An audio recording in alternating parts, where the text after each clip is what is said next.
Bom dia a todos e a todas. Eu sou Marcelo Zago, delegado de polícia aqui no Distrito Federal, coordenador da Câmara Técnica de Monitoramento de Homicídios e Feminicídios, e eu venho te convidar para fazer parte dessa campanha Seja um Homem de Honra, Diga Não à Violência Doméstica.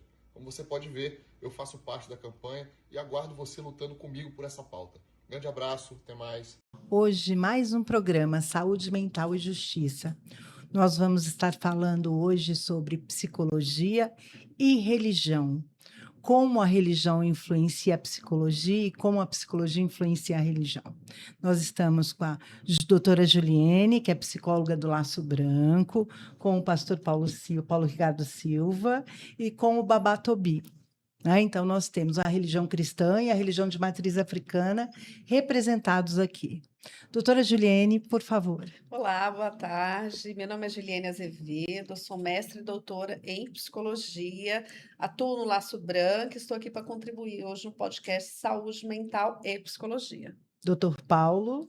Bom, muito boa tarde, é um prazer, um privilégio, né? Eu sou eclético, né? Sou gestor, pastor, advogado, e estou aqui para dar a minha contribuição de uma forma muito tranquila sobre esse assunto tão importante que é a religião e a psicologia dando as mãos. Isso é muito interessante. E nosso secretário-geral do Laço Branco, Babá Tobi, presidente da Abrapa. Olá, pessoal, boa tarde a todos. Eu sou Babá Tobi, Rodrigo Penedo, gestor em saúde, empresário, presidente da Abrapa e primeiro secretário-geral do Laço Branco.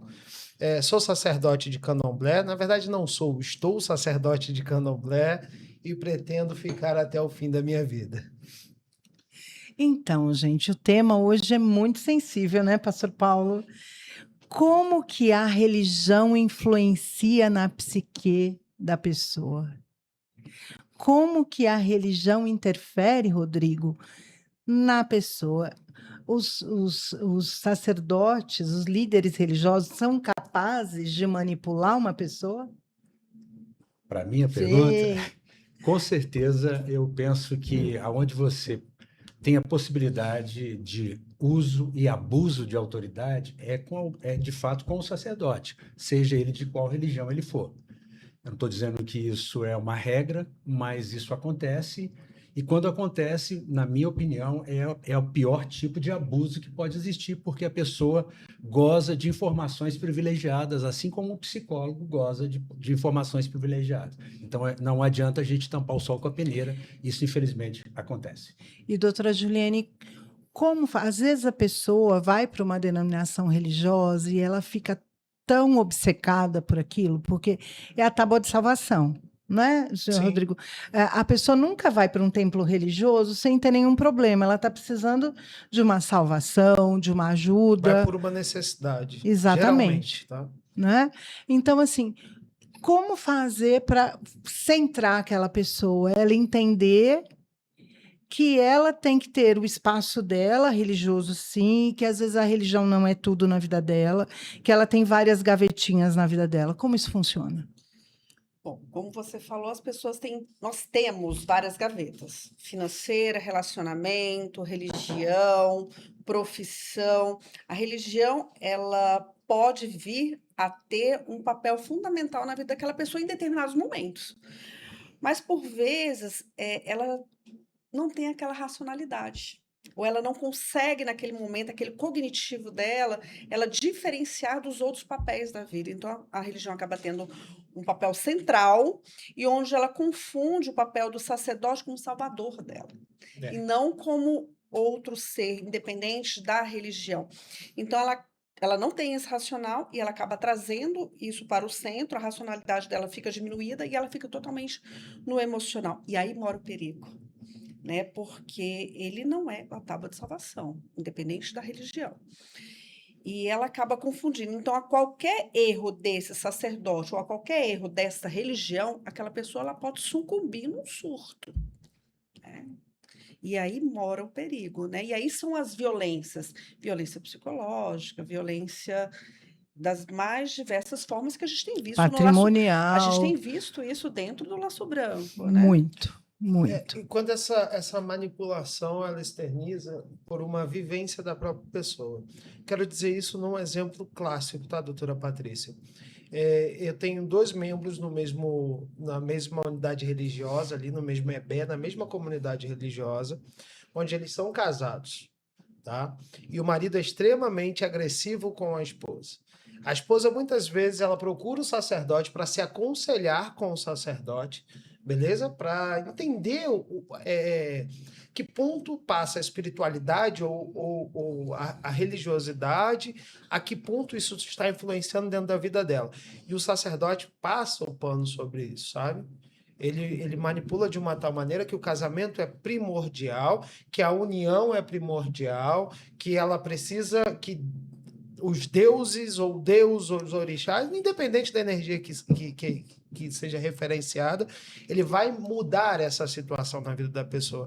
E muitas das vezes essa pessoa fica em situação de violência ali por tempos e tempos e tempos. Aí é quando eu digo que o sacerdote ele é extremamente conivente quando ele tem informação. E isso em qualquer denominação Não estou falando do religiosa. candomblé, eu exemplifiquei, mas isso daí acontece na igreja do pastor, dentro do meu terreiro, dentro da igreja católica, dentro de qualquer denominação religiosa, onde o sacerdote ele tem que se posicionar de forma perante Orientar, né? a orientar perante a lei. O sacerdote ele tem que ser um pouquinho de cada coisa.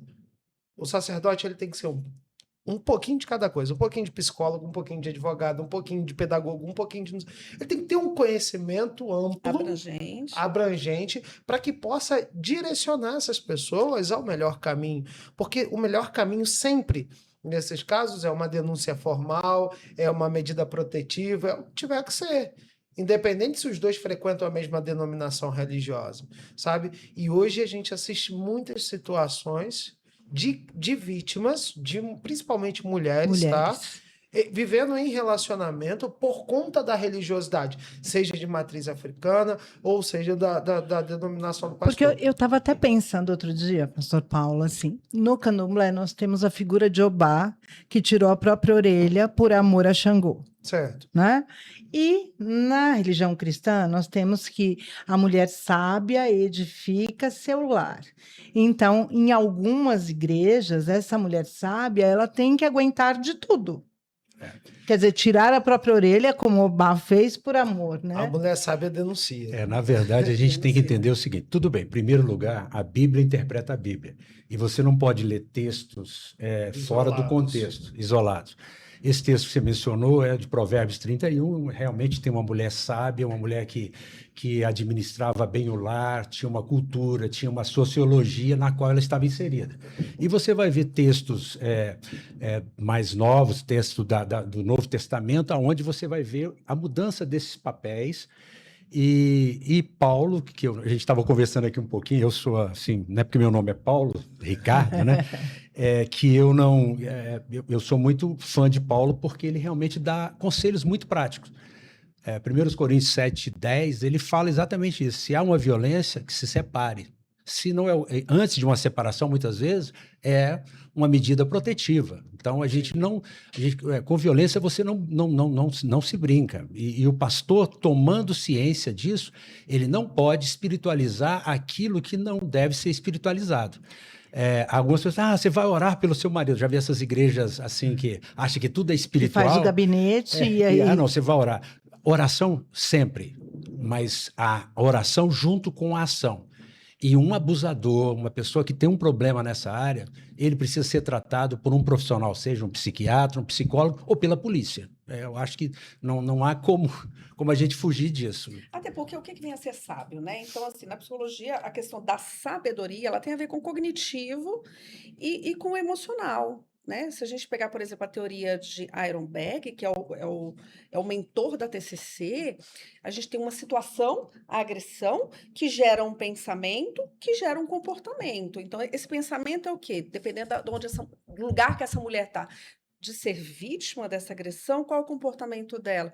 Denúncia ou submissão? A sabedoria vem pela denúncia, porque essa mulher, às vezes, ela está inserida num ambiente onde ela tem filhos. Os filhos vão ver essa agressão. Então, entre aspas, se ela for uma mulher sábia, ela vai denunciar, ela vai tentar proteger aquelas crianças, aqueles adolescentes, enfim, né? Então, a gente tem que ter muito cuidado com algumas questões bíblicas, né? E com o sacerdócio, independente da religião, como é que ele vai orientar, né? Então, a orientação, eu acho que todo sacerdote deveria conhecer, por exemplo, quais são as proteções que a gente tem, quais as orientações que a gente tem, tanto do SUS, porque às vezes você tem uma pessoa que ela não tem condições de pagar e nem aquela religião tem condições de pagar pelo tratamento da pessoa. E pelo menos particulares. Quem são os Sim. profissionais que podem atender? A psiquiatria, a psicologia, o serviço social vem como um mecanismo, profissionais excelentes que conhecem a sociedade e os mecanismos E onde até a o gente pode... terceiro setor também, né, doutora? Sim, Sim, o Laço Branco o Laço faz um Branco, trabalho, né, o Extremamente advogado, importante. as ONGs, né? O Laço né? Branco tem Tem essencial uma valor deles. atuação. Eu venho de uma religião, pastor, que a gente não tem nenhuma escritura, sabe? Hoje a gente tem, beleza? Hoje a gente tem grandes escritores dentro da cultura afro-brasileira, dentro da tradição religiosa do candomblé, mas assim, a gente não tem um livro Como a Bíblia, como a Bíblia, na como o idade da Bhagavad Gita, Bíblia. como a compêndio, né? Torá. Então, a oralidade é que a gente recebe dos nossos ancestrais e a gente vem aplicando as nossas práticas religiosas, porque eu digo que o candomblé, ele não é uma religião. Ele é um conjunto, ele é um modus de vida, Por sabe? definição, ele é um modo de vida, um modo de se alimentar, um modo de vestir, uma oralidade que necessita da terra para manutenção de suas tradições e religiosidade. A religiosidade vem por último. Pessoal, não foi IA, tá? É ela que está falando e ela deu a definição Não, eu fico completa. muito bom ela dando essa definição, porque pô, eu não vou me sentir culpado, porque antes da gente estava conversando com a Juliane aqui, eu falei, olha, às vezes você me chamando de religioso, dependendo do contexto, você vai me ofender, porque eu entendo que a Jesus, aquilo que eu acredito com relação à Bíblia, é relacionamento, né? É vivência, é ser humano, é amar, são princípios, são valores. Não é propriamente uma religião, né? E Muitas uma- pessoas estão matando em nome de sim, Deus sim. por aí. Uma pergunta: se o senhor fosse convidado para ir num terreiro dar uma palestra, o senhor iria? Dessas várias que a gente já Você já fez? Claro, veja bem, nós temos valores que são os valores fundamentais. Por Negociáveis. exemplo, a violência doméstica, aquelas palestras sobre paternidade responsável que a gente fazia, seja no terreiro, seja em outros locais, a gente está entendendo que nós temos um lugar de fala, Sim. temos uma responsabilidade social e aonde uma porta dessa se abrir para que a gente possa levar essa mensagem, nós vamos chegar e vamos conversar e trazer princípios que são comuns a todos, né? Você pode ser de qual religião for, mas os princípios precisam ser de preservação da vida, de Exatamente, amor, pastor, de respeito. compreensão, de olhar dentro do olho da outra pessoa, mesmo se ela pensa diferente do que você. Naquilo que é essencial, a gente fala a mesma coisa. E de unidade, eu acho que religião é unidade, né? Eu acho que Porque assim, se eu tenho que respeitar o outro É amor. como a mim mesmo, é amor. É. Né? É E o amor. respeito é a base de qualquer denominação religiosa. Eu até hoje, né, no movimento interreligioso, eu nunca vi nenhuma denominação religiosa que pregasse o ódio. Nenhuma, nem a islâmica. Porque o pessoal confunde muito o Estado Islâmico com o islamismo, que são coisas completamente Uhum. diferentes. Então, assim, nem no Alcorão. No Alcorão não tem nenhuma passagem que a mulher tem que ser humilhada. Não tem, isso não tem no Alcorão. Como não tem na Bíblia, né? A palavra mulher é a palavra que mais aparece na Bíblia. E Jesus apareceu primeiro as para as a mulheres, Bíblia né? seria muito frágil. Não é? Muito sério isso.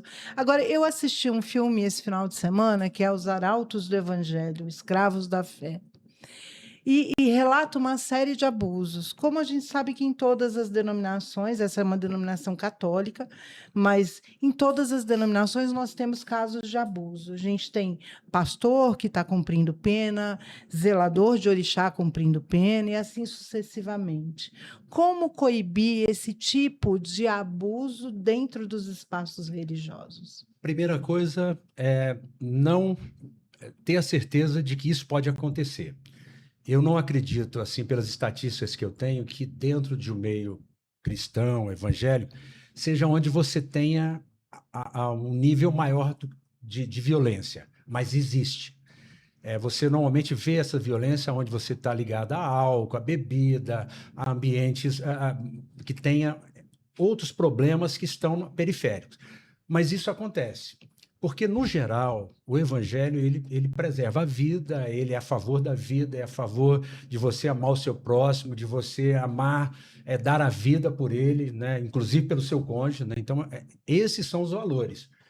Mas é claro que você recebe pessoas, a igreja, qualquer templo, é porta aberta. Né? Então, a gente recebe pessoas e, eventualmente, o psicopata está ali. E se o pastor for um psicopata, vamos dizer que ele não seja um psicopata, mas que ele seja um narcisista, tem algum tipo de transtorno, esse camarada vai abusar, esse camarada vai causar um problema.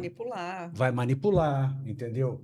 E a gente vê isso no nosso país. Eu percebo assim que quem está na mídia, às vezes, não são aquelas pessoas que têm uma voz firme contra a violência, que passa o pano. Não, eu não passo. Eu sei que ele existe, mas eu também sei que o evangelho bíblico, aquele que Jesus ensinou, que não é uma religião, mas que é uma pessoa, que é um modus vivendi, esse evangelho ele traz uma convivência, um respeito de que você se apanha desse lado, você não revida.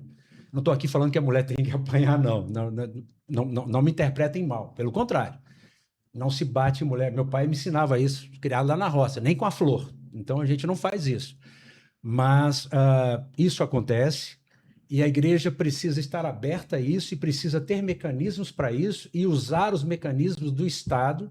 Na minha denominação, não tão próximo agora, mas um tempo atrás, eu encaminhava pessoas, ou psicólogo, psiquiatra. Por quê? Porque a gente sabe que às vezes a pessoa passou por uma situação de abuso e ele vai continuar perpetrando aquela situação. E diante de uma situação como essa, eu não posso fechar um diagnóstico. Eu não acesso as pessoas pela psique. Quem faz isso é a doutora e faz com grande habilidade com as ferramentas que a psicologia coloca à disposição dela. Eu acesso essa pessoa pelo espírito, e a gente tem uma percepção, uma vivência, uma maturidade, e diante desses problemas, você se vale desses profissionais que estão aí, que dão a mão com a gente. Eu jamais vou ter um problema com psicólogo, com psiquiatra, com qualquer ciência que seja. A gente se dá as mãos, porque eu não tenho a resposta para tudo. Eu acho que aproveitando isso é o gancho do doutor aqui presente, que também é pastor, eu consigo compreender, pessoal, que o abusador, o cara que comete o assédio, enfim, de todas as formas, ele não está dentro de religião. Ele está em todos os lugares. Beleza? Ele não está dentro do candomblé, dentro da igreja dele, ele está em todos os lugares. Onde tem homem, desculpa, meu povo, tem falha. Tá? Homem, ser humano, né? Homem, ser humano, beleza? Onde tem ser humano, tem falha. Melhor. Beleza? Parte desse princípio. Aí o senhor cogitou sobre a questão, porque a gente não tem a bebida, não tem aquela situação toda de confraternização. É claro, compreendo, mas eu entendo. Não tem abuso, não é uma regra e não é absoluta. Eu entendo que isso pode até ser extravasado através de mecanismos, né? Como a bebida, mas eu acredito muito em caráter, tá, pastor? Claro, e o caráter, ele antecede a embriaguez, ele antecede ao uso de droga, ele antecede qualquer coisa. O homem, quando não tem caráter, ele não tem ponto. Então, independe da denominação religiosa, independe se ele vai ter bebido ou não. Ou o cara pode ser ateu, não tem BO, não tem problema. Ele não segue nenhuma religião, ele acredita em si e vida que segue. Mas o caráter está ali. Então, quando a gente dá o alerta para dentro das religiosidades, desculpe, é a título do assédio mesmo.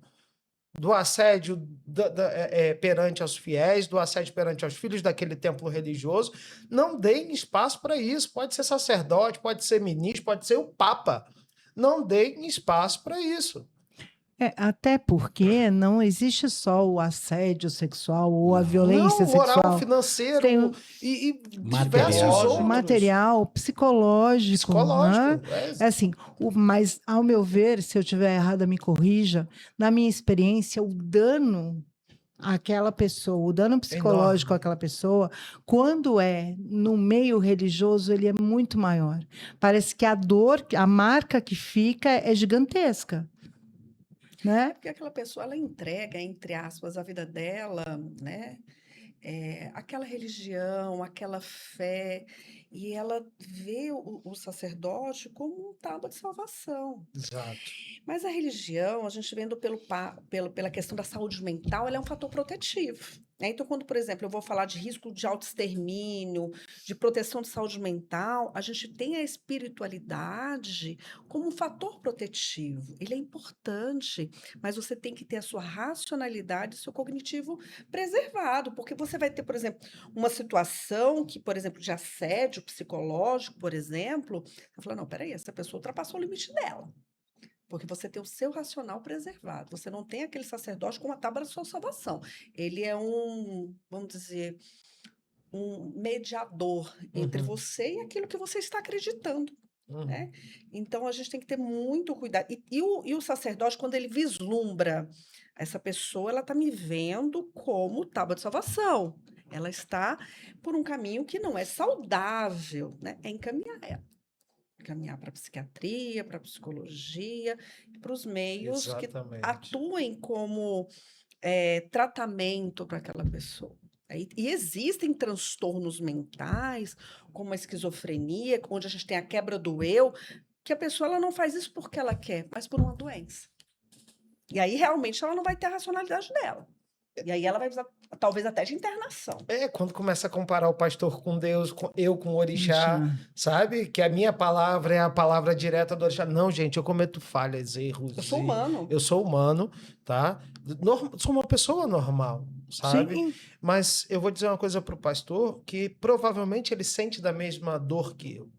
99% das pessoas que sentam no oráculo espiritual para alguma consulta, alguma coisa, elas estão debilitadas emocionalmente, financeiramente, agredidas ou, enfim, elas não estão 100%. 99% das pessoas que procuram um atendimento é por uma necessidade, seja espiritual, muitas vezes, beleza? E físico, psicológico, material e por aí vai. Então, esse gatilho para nós sacerdotes de bom caráter é que eu digo para o pastor, esse gatilho que os sacerdotes de má fé utilizam das pessoas para que elas possam financiar ou até mesmo a gente tem casos de assédio sexual por uma fragilidade da pessoa. Entendeu? Mas acredito que isso possa repetir. O que eu sempre falo é o seguinte, na igreja que eu creio, mas não é o mais importante é o que eu creio aqui dentro. Certo. É que você precisa, quando você vai para a igreja, você precisa levar o seu cérebro. Por quê? Porque você precisa pensar, você é um ser pensante. E se você olhar o próprio Paulo, quando ele escreve aos Gálatas, aos Colossenses, ele sempre vai levar as pessoas a questionarem, a conferirem, a saber se aquilo de fato é a verdade. A grande problemática hoje é que as pessoas têm tão pouca informação e informação de tanto lado que elas já não sabem mais o que é mito e realidade. E eu acho que a igreja faz um bom papel quando ela conecta você com a realidade. Você tem áreas suas que são espirituais, mas você tem áreas que são emocionais, você tem áreas da psique e que precisam de cuidado. E que o ser humano, ele é corpo, alma, espírito e ele precisa de tratamento dessas áreas. Então, assim, a principal coisa da igreja, o papel do cristão é conectar a pessoa com a identidade dela. Eu acredito que as pessoas, quando elas têm uma identidade, e quando a pessoa chega que ela está com um problema, muitas vezes ela sofreu um abuso, Sim. seja de pastor, de pai, de avô, de um familiar, na escola, um bullying, violência doméstica. Então, essa pessoa foi fragilizada, tocada na sua alma, na sua psique, nas suas emoções e na sua identidade enquanto ser humano. Então, essas pessoas chegam com baixa autoestima, essas pessoas elas estão vulneráveis, e você não tem, é um crime absurdo você se aproveitar de uma vulnerabilidade como essa. Então, percebendo isso, por exemplo, eu já tive caso de tratar de pessoas borderline. Cara, quando eu comecei a tratar, falei, ela não, tem hora que não tem um racional. Então, o que Perde. eu fiz? Falei, olha, chamei um familiar, levamos ela para uma clínica e eu continuei dando assistência na clínica. Espiritual e psicológica Psicológica. com os profissionais. E vou dizer uma coisa, em que pese eu primar pelo espiritual, acreditar que as coisas elas têm uma espiritualidade e acreditar nisso, mas em alguns casos a religião é neurotizante. É verdade. Você tem casos, por exemplo, quando estava como presidente do IGES, a gente tinha a gente tem um local lá que a gente tem pessoas que têm problemas emocionais, pessoas que estão ali internadas com problemas sérios, que se a pessoa chegar ali com a Bíblia, ela vai surtar. Porque, de repente, o problema dela é justamente com alguma coisa relacionada àquilo. Então, Certo. a gente orientava, pô, você quer falar de Deus? Não tem problema. Não é que a gente é contra a religião dentro do ambiente do hospital. Sim. É que levar a Bíblia, às vezes, era o gatilho para aquela pessoa ter um surto. Sim. Porque ela de Passou repente, por um trauma. passou por um trauma naquela circunstância. Então, falou, você pode ir, você pode... Aí você tem que falar uma linguagem universal. A linguagem universal é o amor. Exatamente. Se você não ama, se você não olha dentro da olho da pessoa, se você não respeita essa pessoa, sua religião não vale nada, sabe? Você é pior do que o incrédulo, diz a Bíblia. Independente da religião, o papel principal da religião é o religare. Sim. É o corpo com a alma ali, beleza? É a mente com o corpo caminhando junto, é o que ele falou. O nosso papel ali é que as pessoas se encontrem, beleza? E para isso precisa de mecanismos técnicos especializados, como o pessoal a equipe médica, de psicologia, enfim, todo o apoio que aquela pessoa necessita. Nosso papel ali é a ponta do iceberg. A continuidade ela tem que ser feita. Falando em ponta de iceberg, pelo que eu tenho visto, né, aí na parte jurídica, dos crimes que são cometidos dentro dos templos religiosos, muitos líderes, eles falam, tanto de qualquer denominação, que eles sofrem assédio. Como é esse assédio do religioso do adepto para com o líder religioso? Bom, que esse assédio existe e às vezes vai existir perfeitamente. Ele acontece, só que aí é a sua postura. Eu sempre adotei uma filosofia de vida para me proteger. Você tem que ter alguns mecanismos. Primeiro, eu sempre, me perdoe, mas, por exemplo, se chega uma pessoa no ambiente da igreja, se ela é uma jovem, eu penso nela como uma filha. Se ela é da minha idade, eu penso nela como minha irmã. E se ela é mais velha, eu penso nela como a minha mãe. Já é meu primeiro mecanismo de defesa. São algumas coisas práticas que você vai usando. Outras questões mostrar para essa pessoa quem você realmente é, que você é um ser humano, que você não é um super-homem, que você não é uma coisa dentro da igreja. Esse é o grande problema, né? Mas eu tento ser dentro da igreja aquilo que eu sou lá fora. Então, ou seja, para que ela não haja uma questão. A minha esposa, às vezes, ela fala assim, poxa, uma vez chegou na igreja e falou assim, olha, eu tenho uma inveja maluca de você, porque seu marido é o pastor e tal. Aí ela falou assim, dura coisa, você está pedindo porque você não sabe a responsabilidade dele. De que, poxa, se alguém... A gente precisa do psicólogo, às vezes, porque você está num casamento, você sai, vai fazer um sepultamento, então a gente vive uma gangorra emocional. E a gente precisa... E administra problemas alheios. Mas né? que acontece, mas o pastor ou o sacerdote, aquele que tem a liderança, ele é indesculpável se ele fizer isso. Ele é que tem que ser blindar, né? Se blindar. Eu costumo dizer que quem é de axé não assedia, beleza? E tem aí esse movimento horroroso de assédio aí dentro das casas de matriz africana. Por quê? Tá? Não tem explicação, doutora. Não precisa me... Porque não tem o pecado... Não precisa. Pecado original? A falta do pecado original? Como é isso? Não é porque não tem a falta do pecado original. Porque a gente não pode mentir, a gente não pode matar, a gente não pode uma série de coisas que é ibo. Nos afasta do nosso sagrado, Sim. beleza? O que tem é o seguinte, nós viemos de uma religião traficada, Sim. tá? Nossa religião foi explorada, foi retirada do continente dela, colocada aqui no Brasil a mãos de ferro, à força. Sim. Tivemos que fazer uma cultura clandestina, beleza? Não nós, nossos antepassados ali. Sim. Então, ela vem de uma... a nossa cultura, Até o ela ato de vem de bater uma cabeça, dor, né? ela vem de uma dor muito grande. Que quem tinha poder eram os senhorzinhos, era as sinhazinhas, era aquela nata ali.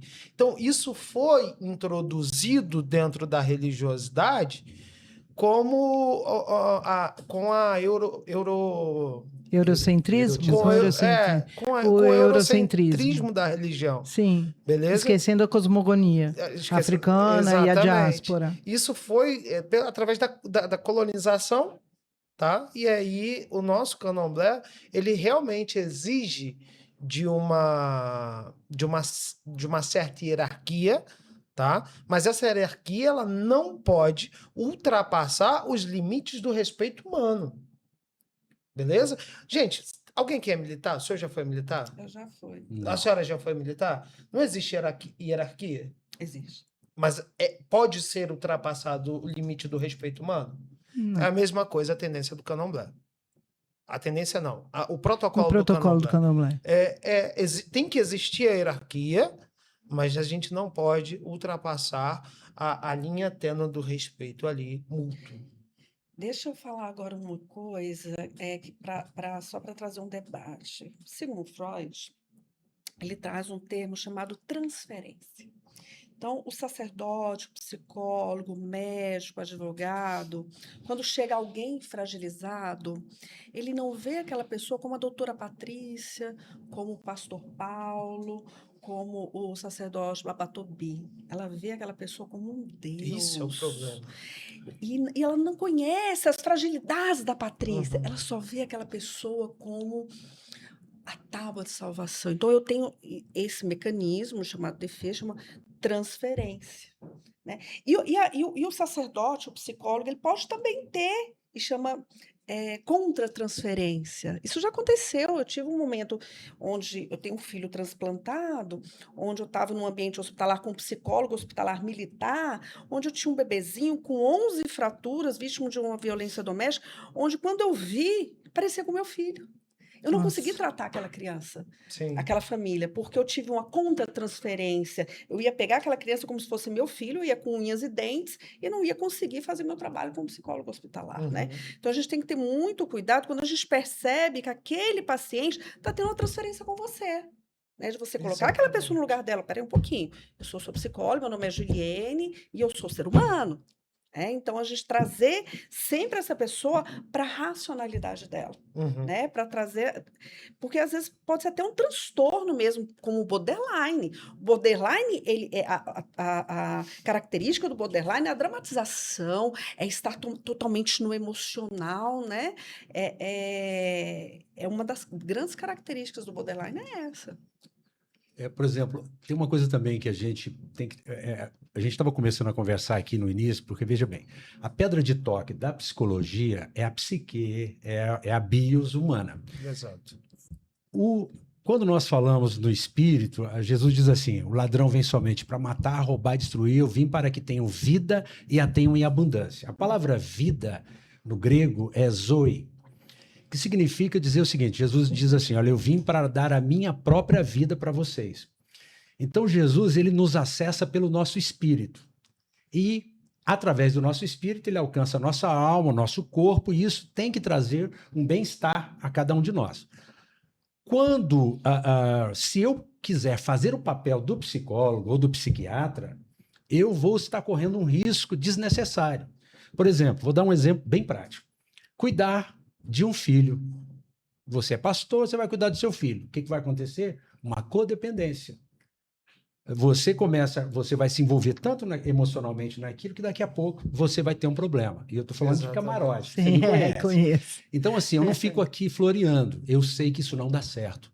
Eu sei que... Agora, o nosso objetivo é o mesmo?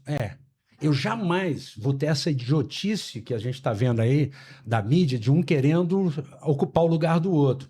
Psicólogo é psicólogo, psiquiatra é psiquiatra, e ele tem uma pedra de toque, ele acessa você com ferramentas e eu acesso com outras. E a gente não são as mesmas, mas elas se complementam, porque o homem ele é toda uma gama de informações. São várias então, camadas, assim, né?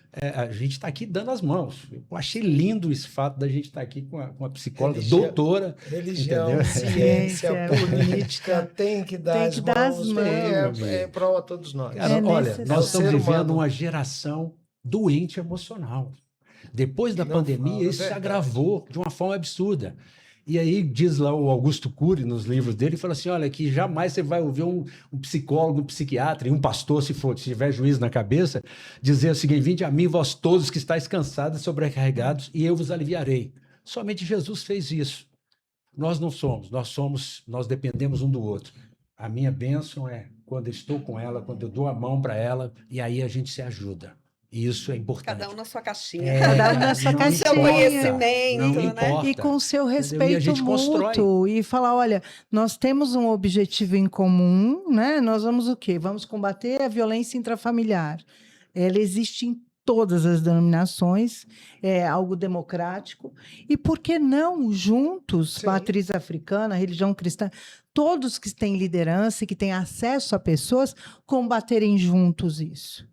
Por quê? Pastor Paulo, ele não deixa de ser homem, Babatobi não deixa de ser homem porque é um sacerdote de matriz africana e porque é um pastor.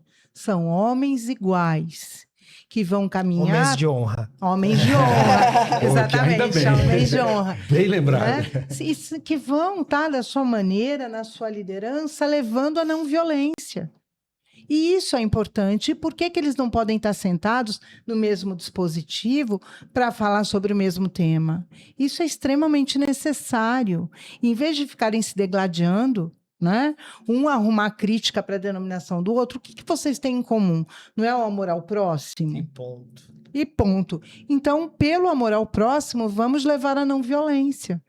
Porque quando você gera um conflito, você já imaginou se vocês estivessem se degladiando aqui na mesa? A gente não ajudava seria ninguém. nosso propósito. Não seria o propósito desse encontro. Não seria o propósito, mas muita É gente como aqueles vem cinco- buscando conflito. Eu vejo aquelas rodadas, gente. Eu sei que a gente pode ter vários haters aqui comentando isso. Aquele negócio de 10 contra 1, religioso, gente. É horrível.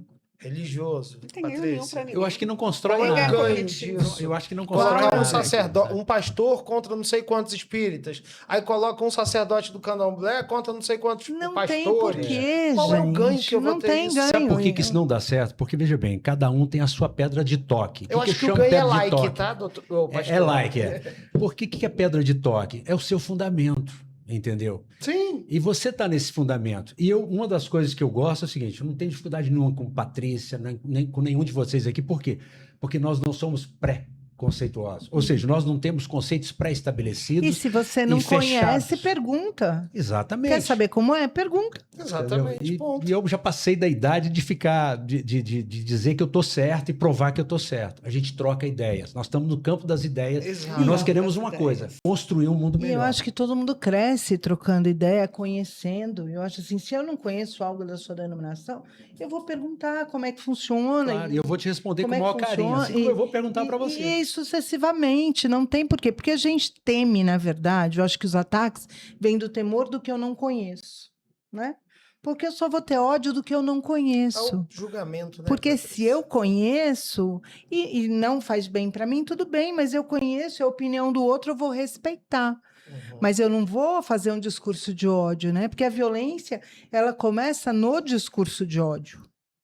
Né? E que nós estamos nas redes sociais. E aí, às vezes também, Né? vem até A da gente está falando própria aqui base, de justiça, né? A violência é uma injustiça. Muito. E a violência é uma injustiça tão séria que ela é uma injustiça contra o próprio Deus. Porque quando você machuca alguém que é criado à imagem e semelhança dele, você tá indo contra Porque aquilo que ele olha criou, só, outro contra dia a eu criatura dele. questionei. Outro dia eu questionei. A Bíblia não diz que eu sou imagem e semelhança de Deus? Ok. Tá. eu fui num comércio aí X buscar uma coisa, eu estava com as vestes religiosas, aí a pessoa veio falar, por não sei o quê, tá, filha do demônio, tal. Isso é crime. É crime, eu sei que é crime. Porém, se eu sou imagem e semelhança de Deus, Deus também é do jeito que eu estava, não é? Mas isso está tão sério que eu evito usar paletó, gravata, clerical e procuro parecer o mais Ó, eu vou possível. falar uma coisa pro Sabe senhor. por quê? Porque a gente é discriminado também. Porque os maus exemplos é que aparecem na Sim. mídia, não são os bons, sabe? Não, Patrícia? é Mas horrível hoje Você isso. é do bem. Hoje eu tô num dia light, sabe? É. Porque todos os dias eu tô de terno completo, gravata, rapaz. por conta do meu Eu trabalho. queria tirar a gravata. Ela falou, Não, por Paulo. conta do meu trabalho. Mas você vê como é que uma vestimenta, ela pode induzir ao preconceito, ela Ao pode induzir ódio, ao ódio, ao crime. crime. É. Você vê como uma vestimenta, seja um terno completo, Você seja uma prevalece gravata, daquilo, seja, né? sabe? Até a Pô, o estelionatário é isso, né? O estelionatário, ele se traveste para aplicar o golpe. Sim. Falando em estelionato e estelionato sentimental, que está acontecendo em muitos templos religiosos. Eu tenho, acho que uns 2 casos, que a pessoa foi para uma igreja cristã, se disse homem de Deus, conheceu uma mulher dentro dessa igreja, disse que ele seria um homem de Deus na vida dela e queria construir um Isso tem templo nome, religioso com ela. manipulação. Exatamente. Sim, fez 5 empréstimos na conta da mulher. Ela perdeu 1,5 milhão. Isso tá Cara. demais. Mas não é só na Ai. igreja, Não, tá? Não, até em consultório Nós temos psicológico, né? consultório Quem tem essa psicológico. questão da manipulação, né? Entre aspas, do Tá em tudo poder. quanto é canto. Vai fazer um trabalho, tira 4 milhões da pessoa, absurdo. né? É um Existe absurdo. isso. Mas é o que eu disse anteriormente, doutora Patrícia. A pessoa chega tão fragilizada que 4,5 milhões, tá, eu vou ali fazer um empréstimo. Ou então a dependência emocional da galera tá tão grande, doutora, que o cara chega na igreja ou dentro de um terreiro de candomblé, casa comigo, vou te fazer feliz, o orixá que me enviou, Deus, ou quem queira que seja, casa comigo, isso vai ser a melhor coisa da sua vida. A pessoa vai. Por dependência emocional, por fraqueza emocional, por falta de apoio, por falta de diagnóstico, muitas vezes, de apoio clínico responsável, várias circunstâncias. Porém, gente, é crime. O pessoal tem que É conscientizar. crime. As pessoas Crime. têm que entender que os crimes acontecem nos templos Eu vejo, por religiosos. exemplo, essa questão que às vezes a violência ela é velada. Talvez não seja em grau, em quantitativo, mas em qualitativo, em ambientes que, em tese, você estaria protegido, que é um ambiente religioso, mas essa violência ela é velada. Ela é uma violência emocional, ela é uma violência de gênero, ela é uma violência material, de manipulação, que é tão séria quanto e que é crime do mesmo jeito. Então, mas ela é mais difícil de você colocar o rigor da lei. Com né? certeza. Porque Até quando você tem uma conseguir violência provar, física, aí a Zaponte sabe como é que é. Ela vai vir um leão e vai lá e defende mesmo, porque Mas quem hoje- passou por uma violência sabe o São quanto é tantas sério. formas. E a né? violência psicológica, hoje, ela está sendo apenada, né? Ela tem Uhum. uma pena que pode levar à prisão. A violência psicológica, como a material, a patrimonial também. E aí entra o quê, né? O estelionato pela fé. No caso do templo religioso. Maravilhoso isso. Né? E assim, extremamente necessário. Eu acho que tem que haver uma campanha, uma conscientização dos líderes religiosos. Eu Só ente- que não vende, sabe? A gente não tem muito espaço. Porque, veja bem, o que a gente estava conversando aqui, estava conversando com a Juliane. Quando você não compreende a Bíblia, que você não entende o momento em que você está na história, aí estou falando da Bíblia, que nós estamos no momento pós-cruz, que nós estamos no momento em que não vale a meritocracia, que você não faz negócio com Deus, que você não faz barganha com Ele, que Ele não está interessado no que você tem, mas Ele está interessado no quem você é. Ele diz para você ir do jeito que você está e a transformação, a melhora, o upgrade na sua vida é Ele que vai promover. Então, não adianta isso, mas o que a gente vê as pessoas sendo ensinadas, a gente vê na televisão, as pessoas fazendo negócio, como se Deus fosse desafio. um bruxo mor que você faz um negócio com ele, eu te dou isso, você me dá aquilo. Sim, Isso não está na... Barganha, Queima seu né? carro, Barganha, sua meu. casa, queima não sei o me que. entrega Isso a também casa. existe no candomblé, tá? Está existindo Tá. em todos os lugares. Todos os lugares tem, mas qual que é o nosso papel aqui? Nós temos que defender Conscientizar, os né? bons, aquelas pessoas que estão imbuídas do ideal. Eu falo ideal de Deus, né, que é o eterno. Sim. Para o judeu ele vai chamar de Hashem ou de Jeová, Sim, não sei, sim. não importa, mas quando você vê esses valores, que são valores eternos, que são valores que permeiam as sociedades, não tem lugar para morte, não tem lugar para matar ninguém, não tem lugar para vilipendiar ninguém, roubar ninguém, sabe? É por isso que Mahatma Gandhi, certa vez, ele diz, olha, eu li a Bíblia, eu gostei da Bíblia, eu amei Jesus, porque ele me pareceu um cara sério, mas eu não encontrei um cristão que se parecesse com ele. Então, você imagina, É muito Exato. sério a isso. gente pode ter no Brasil sério hoje isso. um quantitativo imenso de pessoas, mas qual a qualidade dessas pessoas? Qual o caráter dessas pessoas? Elas realmente sabem, elas são capazes mesmo de passar pelo que, por exemplo, Paulo passou, que perdeu a cabeça por causa do Evangelho? Eu prego o Evangelho da graça e da O senhor fé, volta claro. em Paulo, né? Paulo. Eu gosto dele. Porque eu estava explicando para ela, porque veja bem, Paulo é o apóstolo das gentes, né? Não daquele que era judeu. Ele foi chamado fora do tempo, era o menor, ele foi discriminado, ele perseguia, ele levava Entendi. carta para perseguir e, de repente, ele é perseguido. Então, aí, ou seja, ele tem uma metanoia, uma mudança de mente. Uhum. Aí, falando de metanoia, que é do grego, né, que é mudança de mente, eu entendo o seguinte, que a religião, a Bíblia, ela propõe metanoia, mudança de mente. Pronto. Se você era uma pessoa má em determinadas áreas, Deus vai entrar em você e aí entra um grande problema, muitas vezes, da igreja, que às vezes a gente gasta um tempo absurdo falando do errado, ao passo que a gente deveria ensinar o certo. Uhum. Eu vi uma vez algo que de fato aconteceu, que foi o seguinte, vinha uma pessoa dos Estados Unidos, veio ao Brasil porque estava tendo um derrame de dólares falsos. Encontrou um pastor dentro do avião. Viu o pastor lendo a Bíblia e perguntou para ele o que ele estava. Não, estou lendo a Bíblia. E ele falou, e você? Eu falei, não, eu sou do FBI e tenho um problema com dólar falso no Brasil e a gente está indo lá para o Brasil para ver esse problema. Pô, então você deve ter estudado muitos anos o dólar falso. Ele falou, pastor, eu nunca estudei o dólar falso. Eu estudei 12 anos o dólar verdadeiro. Porque tudo que não é verdadeiro é falso. Em outras palavras, eu não quero perder meu tempo ficar falando do errado. Vamos gastar o nosso tempo dizendo, olha, o certo é por aqui, vai por aqui. E esse é meu problema, às vezes, com a religião antes da cruz, porque ela vai dizer para você, não faça, mas não vai dizer para você por que não como faça? não fazer. Por exemplo, não matar. A gente conhece o Código Penal. Código Penal, O Código 121. Penal diz para matar você, alguém. olha, para você não matar, faz assim, tal. Não vai dizer. Não. Mas Jesus vai dizer, olha, se você amar o seu próximo como a você mesmo, você não vai matar.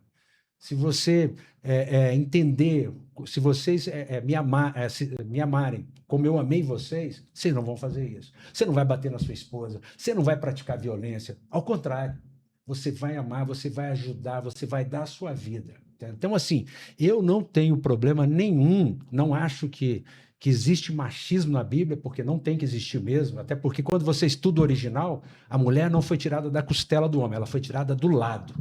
E se ela foi tirada do lado, é da mesma essência. Por isso que o conceito de submissão, estar sobre a mesma missão. É estar sobre a mesma missão e entender que em você, por ser mulher, tem aspectos que não tem em mim. Por exemplo, vocês são radar. Então, vocês percebem coisas que a minha mulher fala assim, pô, você não viu que a mulher estava andando em cima de você? Não vi. Eu não vi. Entendeu? Você, às vezes, não vê. Por quê? Porque a mulher tem sensibilidade, visão, entendeu? Capacidade cognitiva que a gente não tem. A gente é monopauta, muitas vezes, entendeu? Então, assim, cara, olha, eu conheço um Jesus que amou as mulheres, que aceitou as mulheres servi-lo, que honrou essas mulheres, que nunca... Para mim, o evangelho, ele é inclusivo e, por exemplo, as partes mais lindas do evangelho é quando Jesus pega uma mulher marginal, porque está à margem da sociedade, e fica sozinho com ela e traz ela para dentro. E diz assim, olha, você não é isso que estão Sem dizendo para você. discriminar ninguém, Sem né? discriminar ninguém. Então a mulher estava lá no 6º relacionamento e falou, olha, você teve 5, esse não é seu, você disse uma grande verdade, mas olha, eu estou aqui para te dar a água da vida. É isso. É pronto. E nós, se somos sacerdotes, se somos cristãos, se queremos essa mensagem, vamos dar a água da vida, vamos dar o pão, né? O pão de verdade, o pão... Porque aí entra a questão do social, né? Por exemplo, a gente tem, você sabe do trabalho lá em Sobradinho, com crianças em situação de vulnerabilidade.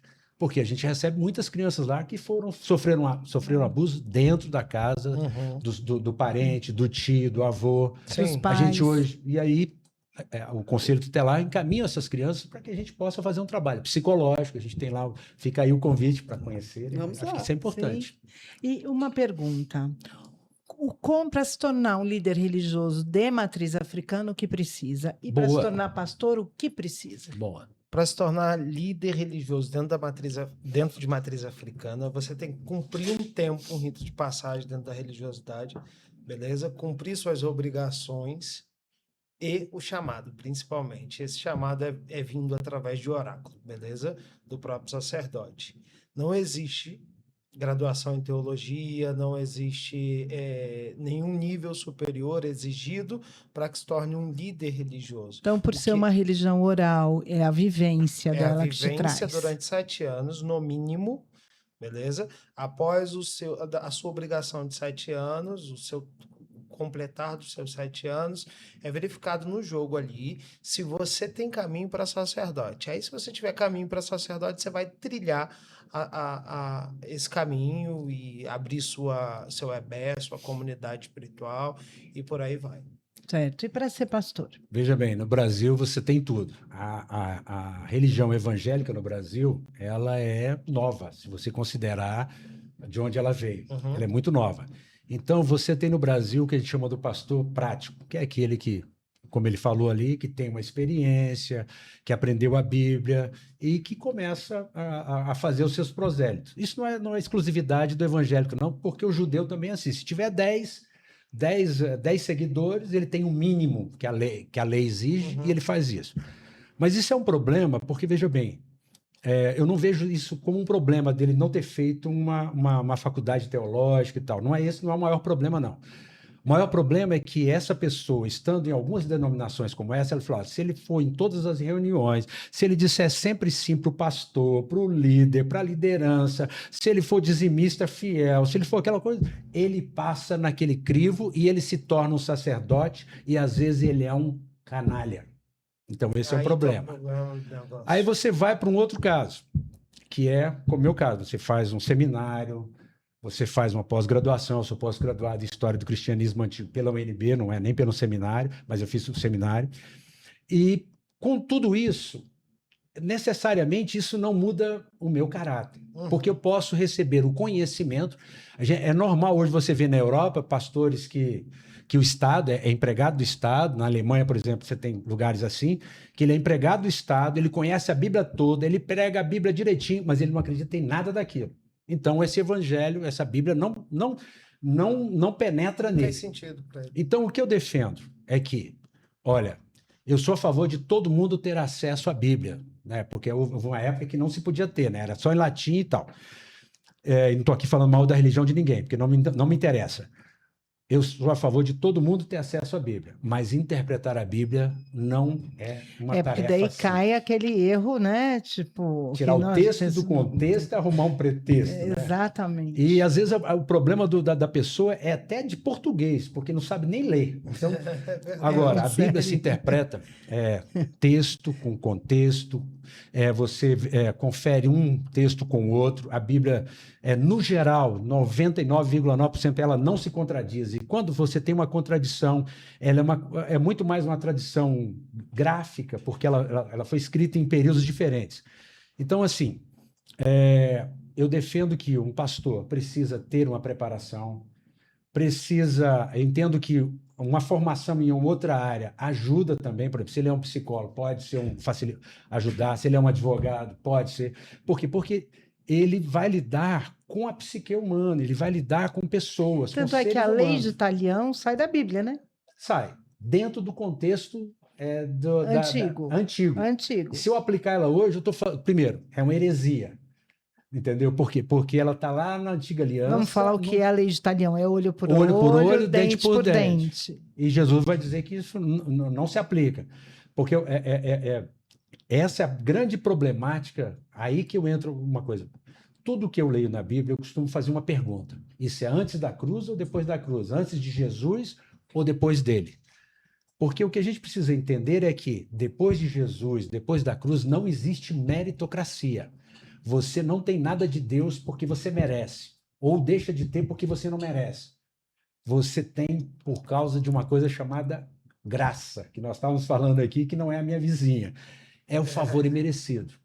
É Jesus que cumpre com os pré-requisitos do Pai dele, que sendo infinitamente Deus, ele vem a esse mundo, ele se faz carne, e ele cumpre a lei, e ele nos dá de graça tudo aquilo, mas não é um de graça irresponsável.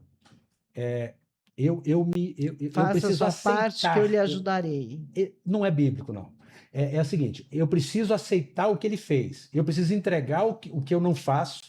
Porque, na verdade, é o seguinte, eu entendo que em mim não está o fazer o bem. A criança nasce e ela tem já a tendência para o erro. E a única forma de eu conseguir vencer esse bichinho é me reconectando com o meu Criador. Eu estou dando uma visão, não são obrigados a Boa pergunta, Juliane. As crianças, elas nascem realmente um papel em branco ou ela já nasce com alguma tendência? Depende da teoria. Existem legal. teorias, por exemplo, como a TCC, pelo qual eu sigo, a gente acredita, sim, que a criança ela tem uma predisposição, mas se você não reforçar ela positivamente ou negativamente naquela sociedade, ela não vai ter aquele comportamento. Faz sentido. Então, filosoficamente, o homem nasce bom e a sociedade o corrompe, é isso? Do meio. Fruto do meio. É fruto do meio? Isso. Uma outra pergunta. Não seria interessante que os líderes religiosos, quando chegasse no momento de se tornar pastor ou zelador de orixá, fizessem um teste vocacional para saber Sem se ele dúvida. tem a vocação? É Totalmente. interessante. Para a cultura do candomblé, não é prático, não é interessante, tá? Porque é uma cultura vinda através de oráculo espiritual, de obi e outras cerimônias que é utilizado. Então, você colocar um teste vocacional para sacerdotes de candomblé, aí você vai Interferir no oráculo. dentro dos nossos deuses, de qual é a determinação ali oracular para aquele determinado caminho. Mas que seria interessante, seria. Mas não seria talvez um teste psicológico? Aí a gente Aí pegaria já Aí vem é que outra, tá, então. aí já O vem outra teste vertente. vocacional que eu falo, um teste psicológico, para você saber que nível de pessoa que você está lidando. Porque, por exemplo, eu tive um caso que a pessoa mal falava o português, aí o juiz perguntou qual é o idioma que tal divindade fala. Yorubá arcaico. Excelência, ele não fala nem o português, como é que ele está traduzindo o Yorubá arcaico? E aí você evita uma série de abusos. Concorda comigo? Patrícia, olha só, desculpa, eu não concordo. O abuso, ele está no caráter e não na formação acadêmica. O abuso, ele está na pessoa. O que precisa existir é a informação no combate ao preconceito, no combate ao abuso, no combate a todo esse tipo de coisa. Se eu exigir uma religião que veio de escravo, com mais de 500 anos aí de prejuízo, nível superior, para que você possa ser sacerdote, o escravo não podia nem comer na mesa do senhor. Como é que ele pode ter Não, mas eu não estou falando nível superior, eu estou falando um teste psicológico para a gente saber. Não, até pela oralidade. Você tem uma questão de fonética, de pessoas sem dente, de várias situações. Tem isso também, entendeu? Tem isso. A gente colocar isso é querer embranquecer a religiosidade de matriz Entendi. africana. Entendi. Eu sei que isso acontece. Por exemplo, hoje eu leio livros bem polêmicos. Por exemplo, o livro do Desmond Tutu, que era um bispo anglicano, né? E ele tem um livro bem polêmico que fala: Deus não é cristão. E o Jesus que ele fala lá no livro dele é negro. Preto, não sei. Mas se a gente for pensar, assim, por quê? Da onde Jesus veio, a tez, né, da pele é mais escura realmente. para e ele tem faz todo testes, por sentido. exemplo, de liderança. Porque para você ser um De sacerdote, liderança, Aí, então. aí o você, por vocacional- exemplo, você vê se aquela pessoa tem ou não perfil de liderança. Né? É interessante. Cara, Tem vários tipos de testes. olha, E eu acho porque veja bem, todo cristão em tese tem que nascer de novo, que é do Espírito. Ah, que é aquele do batismo? Por isso que eles Não, batizam? o batismo é uma representação Desse visível. renascimento. Mas nascer de novo, que Jesus nasceu, foi o que ele falou para a mulher. A mulher estava no 6º casamento, mas ele não foi lá discriminá-la. Ele falou assim: olha, para o religioso, que era no capítulo anterior, ele chegou para ele, que era o Nicodemos, e falou: olha, cara, você é tão religioso, você acha tão bom que tudo em você precisa nascer de novo. Para a mulher, ele não falou isso. Olha, você só precisa beber água da vida. E você, de dentro de você, vai nascer um rio, e esse rio vai fluir. Então, assim, Jesus, ele nos acessa, ele encontra em nós porções, ainda que pequenas, de bondade, e através dali ele faz com que aquilo se multiplique. Porque essa mulher, na Bíblia, para mim, é o exemplo mais lindo, porque ela vai e evangeliza uma cidade inteira, uma mulher que não encarava a cidade. Então, você vê, houve uma cura emocional. Aí cada pessoa tem, por exemplo, o seu dom, sua vocação. Às vezes uma mulher, por exemplo, tem um dom da evangelização, um homem ou um garoto, sei lá, tem o dom da liderança, né? Aí entra as vocações. Eu acho Daí eu vem a sou a questão favor, do sim, vocacional, né, né? do vocacional, que não deixa de ser uma profissão. Não. É. Bom, São temas mas temas veja bem, delicados, mas né? veja Não, bem, são No temas seu delicados. caso, como não, profissão. mas, por exemplo, a partir do momento eu que eu também quero entendo que é uma benefícios. vocação, né? É Por uma exemplo, vocação. Não, mas, por exemplo, mas busca-se o INSS para aposentadoria de líderes religiosos. Já pediu a questão do passaporte de líder religioso ser diferente. Então, daí se tira que é uma profissão. até em Cuba o passaporte do religioso é diferente. Pelo menos você controla. E lá tem o Ministério da Religião. Mas veja bem, é claro que existem direitos que eu acho que deveriam existir, pelo menos que a gente chama lá no meio eclesiástico, FGTN. E eu acho que eu defendo essa bandeira até por causa do sacerdote católico, que às vezes ele fica, falta essa seguridade social para Ó, ele. no meio de matriz africana, o que que acontece? Nós temos os zeladores jovens, mais novos, que não vivem da religião, que têm a sua profissão e têm a religião. E é um líder religioso. Como no meio cristão também, nós temos pastores Isso. que vivem do Tempo pastorado, integral, né? Tempo que integral. não é tempo integral. Tempo integral eu sou, mas é Não, bivocacionado e o outro. bivocacionado e o outro que não. Que exige uma remuneração e é totalmente justo, É sabe? lícito. Não vejo como. Não acho que tem que ser algo fora da realidade, né? E assim, a gente está caminhando para o final. O que que vocês me falam do movimento Red Pill? Cara, olha, esse movimento, eu acho que infelizmente, ele entra travestido muitas vezes, e às vezes até usando pessoas incautas dentro de segmentos religiosos, porque essas pessoas, elas são camaleões, elas se escondem, Exato. falam meia verdade, mas é um movimento extremamente perigoso, dissimulado, que é totalmente, né, discriminatório da mulher, e que a gente precisa muito, sabe, de ferramentas para saber, inclusive, como lidar com isso. Porque eles hoje usam, inclusive, a inteligência artificial para dissimular essas ideias, para lançar essas ideias e traz um mal tão violento. Então, assim, eu acho que a gente precisa de fazer um bom combate. O bom combate é falar a verdade, é dizer que Conscientização, né?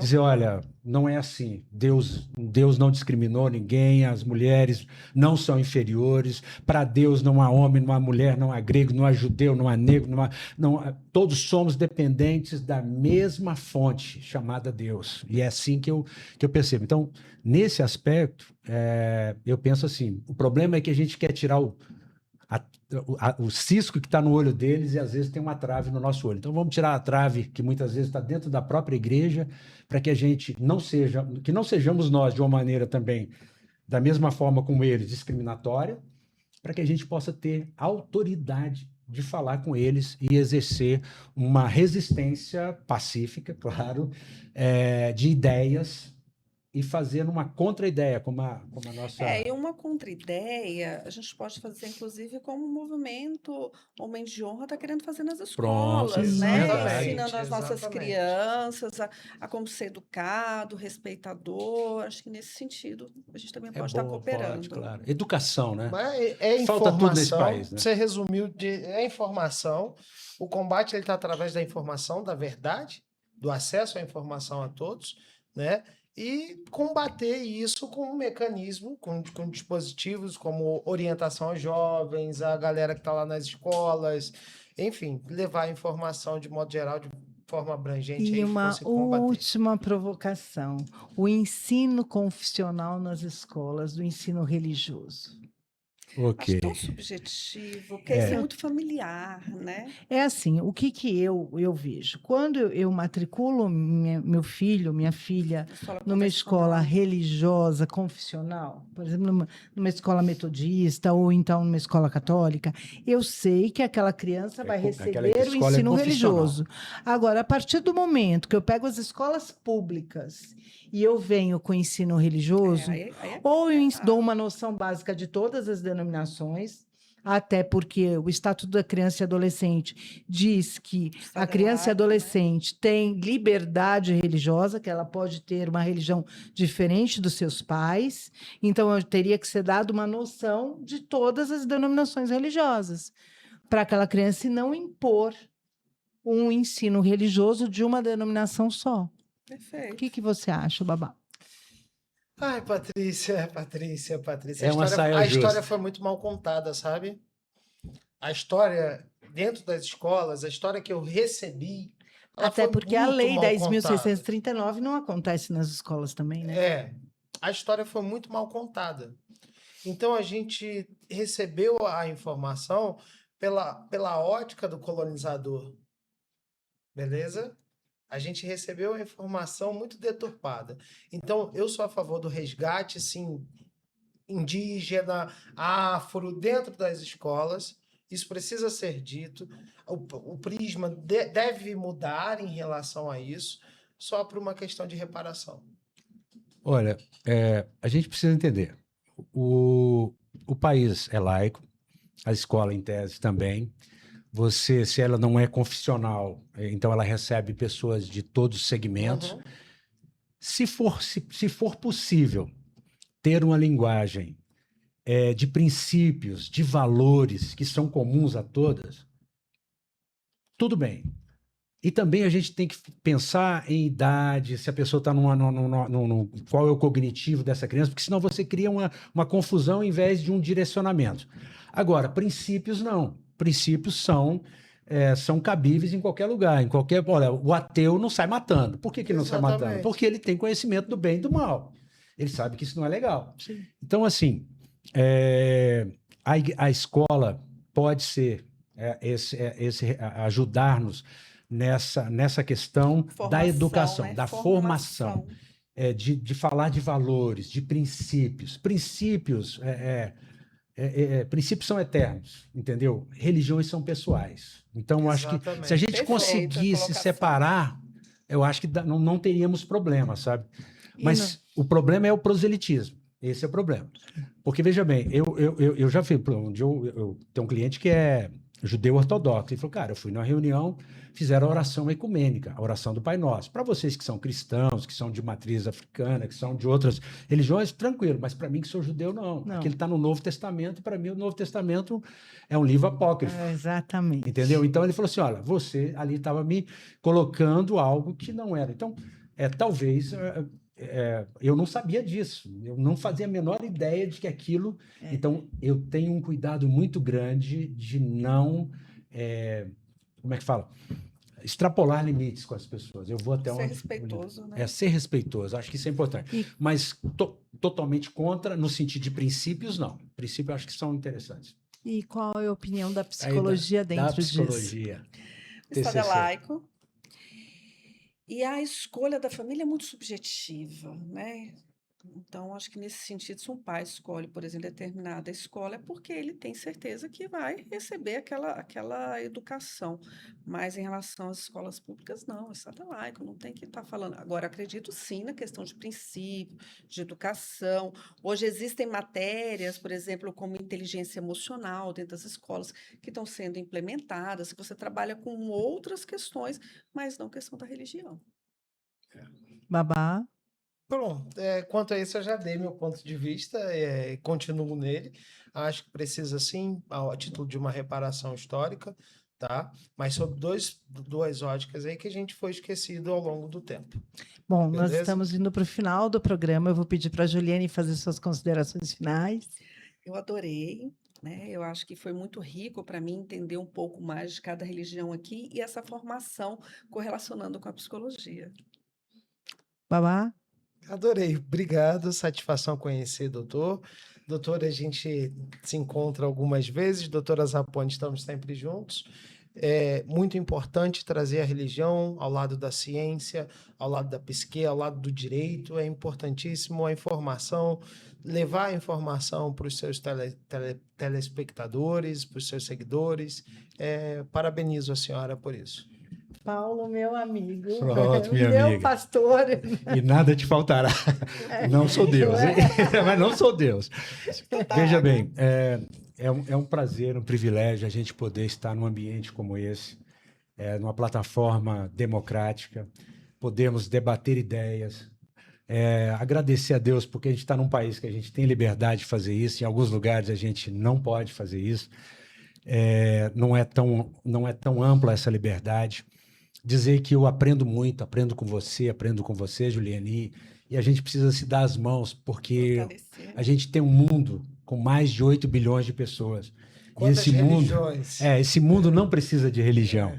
Esse mundo precisa de verdadeiras pessoas que sejam referenciais e que encarnem, de fato, o caminho do amor, sabe? Que a gente, não importa qual o nome da sua religião, mas que o seu Deus seja o amor. Que você ame, que você respeite, que você não pratique a violência, que você não aceite que se pratique a violência, seja na igreja, seja onde for, que você denuncie. Que a gente tem a omissão é um pecado gravíssimo, porque por uma omissão uma pessoa pode ser assassinada, uma mulher pode perder a sua vida, os crimes passionais, eles acontecem e a gente sabe a proporção que eles tomam, então denuncie. Em briga de marido e mulher, a gente mete a colher. Então, sim. muito obrigado, Patrícia, estava com saudade de você. Que Como diz o bom. menino, estava com saudade de você. Tá certo. Bom, para quem assistiu o Saúde Mental e Justiça, toda quarta-feira, semana que vem tem mais. Obrigada. Obrigado.